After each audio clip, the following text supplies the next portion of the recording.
Kerajaan Demak adalah kerajaan Islam pertama di Jawa, tepatnya terletak di pantai utara Jawa. Demak semula merupakan salah satu bagian penting dari kerajaan Majapahit sebagai wilayah di pesisir utara. Demak menjadi salah satu titik perdagangan penting, di sisi lain membuatnya berkembang menjadi pusat kebudayaan baru agama Islam. Kerajaan Demak tercatat menjadi pelopor penyebaran Islam di Jawa, salah satunya melalui ulama yang kuat dalam tradisi Jawa, yaitu Wali Songo.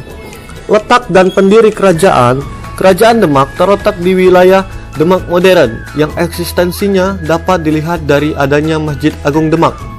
Meski begitu, pusat kekuasaan ini kemudian dipindahkan ke Prawata, Pati pada masa kekuasaan Sunan Prawata. Terakhir dipindahkan ke Jipang ketika Arya Penangsang berkuasa. Kerajaan Demak menguasai wilayah pesisir dan perdagangan di pantai utara Jawa. Pengaruhnya penyebaran ke pelabuhan-pelabuhan utama di Jawa Timur seperti Tuban, Gresik, dan Surabaya. Pendiri kerajaan Demak adalah Raden Patah yang diduga masih merupakan keturunan Majapahit. Ia mendapat julukan Senapati Jingun yang salah satunya dikarenakan dukungan orang-orang Cina Muslim yang berdirinya kerajaan Demak. Raja-raja kerajaan Demak. 1. Raden Patah berkuasa pada tahun 1475 sampai 1518. Raden Patah merupakan pendiri sekaligus raja pertama di kerajaan Demak.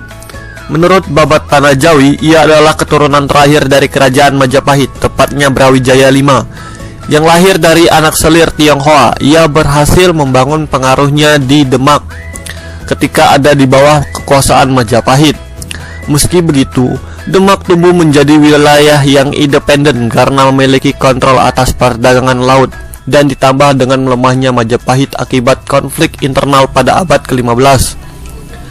Raden Patah membangun kekuasaan Islam pertama di Jawa dan membesarkan pengaruhnya mengalahkan kerajaan-kerajaan lainnya, termasuk Majapahit.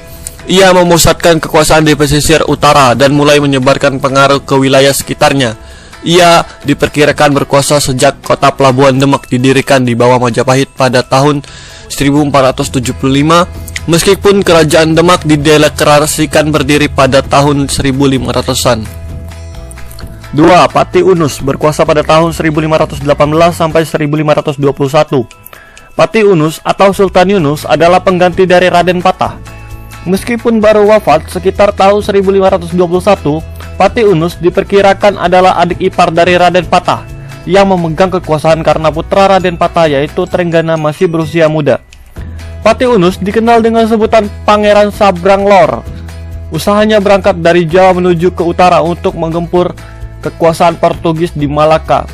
Eksistensi Portugis sebagai imperialis dan musuh Islam namun juga pengganggu atas perkembangan kerajaan Demak.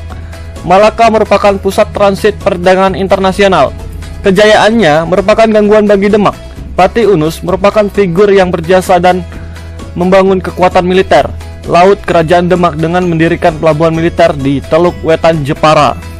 3. Trenggana. Sultan Trenggana merupakan raja ketiga sekaligus dianggap sebagai raja terbesar dari kerajaan Demak. Ia berjasa dalam menyebarkan agama Islam dan menaklukkan berbagai wilayah di Jawa. Penaklukan terpenting adalah wilayah Sunda Kelapa pada tahun 1527 yang direbut dari Pajajaran. Trenggana mengirim Fathahillah yang menduduki Sunda Kelapa dan mengubahnya namanya menjadi Jayakarta. Ia juga mengirim Maulana Hasanuddin yaitu putra Sunan Gunung Jati untuk menaklukkan Banten Girang. Trenggana juga menaklukkan wilayah Pasundan serta bekas-bekas kekuasaan Majapahit di Jawa Timur sampai Madura. Trenggana juga sukses menaklukkan wilayah Blambangan pada tahun 1546. Kerajaan Demak di bawah kekuasaan Sultan Trenggana menjadi kekuasaan terbesar di Jawa, menguasai bekas Imperium Majapahit dan kekuasaan Sunda. Kekuasaan Demak berpusat di pesisir dengan pelabuhan-pelabuhan utama menjadi titik perdagangan utama di Jawa.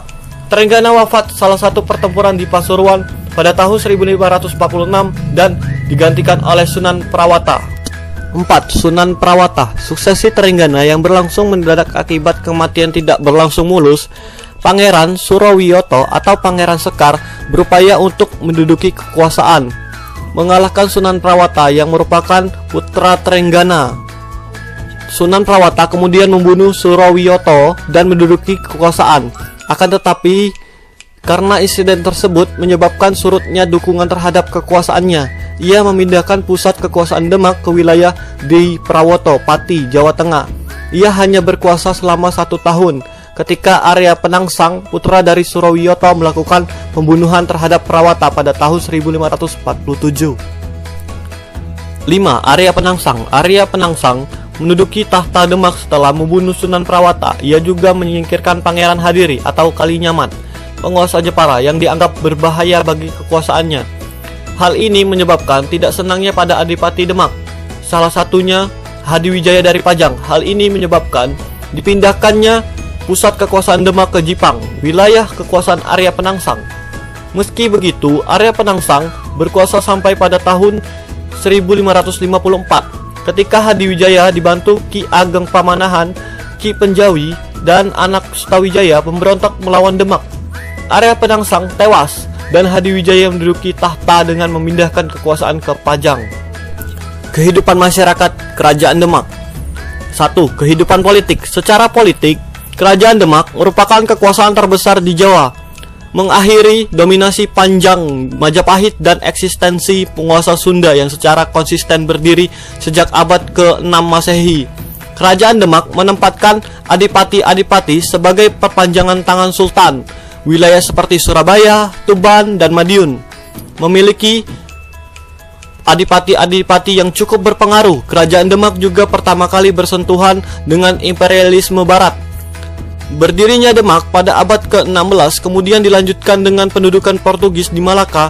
Direbutnya Sunda Kelapa pada tahun 1527 adalah salah satu upaya untuk menguasai seluruh pesisir utara dan mengangkat kedatangan Portugis di Jawa. 2. Kehidupan ekonomi. Kerajaan Demak terletak di pesisir utara Jawa, sehingga sumber ekonomi utama masyarakat Demak adalah perdagangan laut. Tidak adanya kerajaan sahabat di Jawa juga menjadi faktor mengapa Demak sangat aktif berdagang di laut. Pada masa kejayaannya, Demak menguasai pelabuhan utama seperti Surabaya, Madura, Tuban, Semarang, Jepara, dan Cirebon, dan Sunda Kelapa. Selain itu, kadipaten-kadipaten di pedalaman seperti Madiun, Kediri, Malang, Pati, dan Pajang juga merupakan sumber utama pertanian dan peternakan sebagai komoditas dagang. Beras Jawa merupakan komoditas penting dalam perdagangan internasional di Nusantara. Selanjutnya, penyebab runtuhnya Kerajaan Demak. Keruntuhan Kerajaan Demak disebabkan oleh pemberontakan Adipati Hadiwijaya, penguasa Pajang. Hadiwijaya semula sangat setia kepada Demak. Namun kekacauan yang disebabkan oleh Arya Penangsang dengan membunuh Sunan Prawata dan Pangeran Kalinyamat membuat pemberontakan pada tahun 1556. Hadiwijaya menduduki kekuasaan dan membawa Demak menjadi fazal atau wilayah kekuasaan dari Kesultanan Pajang. Peninggalan Kerajaan Demak. Kerajaan Demak hanya berusia sekitar 1 abad, sehingga tidak banyak penemuan-penemuan yang ditinggalkan.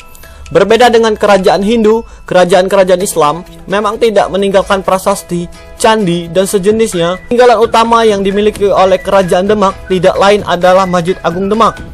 Masjid Agung Demak dibangun sekitar tahun 1479 atas prakarsa Wali Songo. Masjid ini dipergunakan sebagai pusat dakwah Islam di Demak. Sampai dengan hari ini, Masjid Agung Demak masih menyimpan peninggalan seperti beduk, kentongan, pintu bledek, dampar kencana, kolam wudhu, dan piring campa. Seluruhnya merupakan barang-barang yang berasal dari awal pendirian masjid ini. Di wilayah-wilayah lain tidak ditemukan adanya penemuan mengenai kekuasaan Kerajaan Demak. Pencatatan sejarah berlangsung dengan lebih baik di masa melalui pembelajaran atau kitab seperti Babat Panah Jawi.